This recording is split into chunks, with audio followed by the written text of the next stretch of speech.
Since I was a small boy, I've loved the idea of seeing men in polka-dot frocks with balloon-sized bosoms wearing more makeup than Boots the Chemist sell at Christmas. Now, I've discovered my chance to see such creatures this year will be lessened. Glasgow's Tron Theatre has announced a women-only Panto, Cinderfella, prompting a surge of disappointment that the rather awesome talents of Great Dame Johnny McKnight and Wicked Queen Darren Brownlie won't be on display. But the loss of those actors apart, is the move to an all-female cast a positive one? Is there a point to this conceit of removing men, and will the Panto be improved thanks to the gender-positive discrimination? And why would you want to subvert a comedy form that is already deliciously subversive?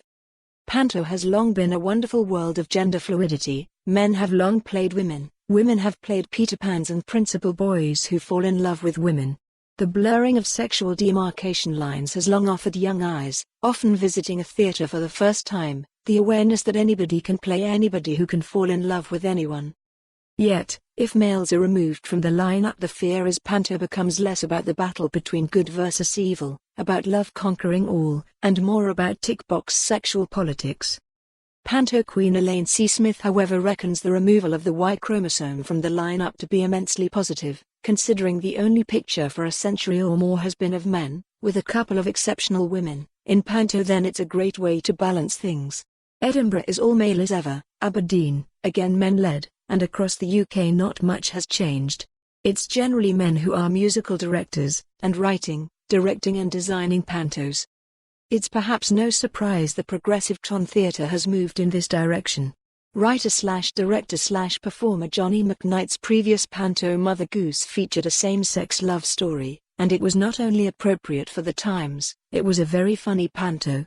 Last year, an all-female cast enjoyed a runaway success with the fabulous Pride and Prejudice, sort of, featuring 5 females wearing frocks and Doc Martens and sometimes moustaches.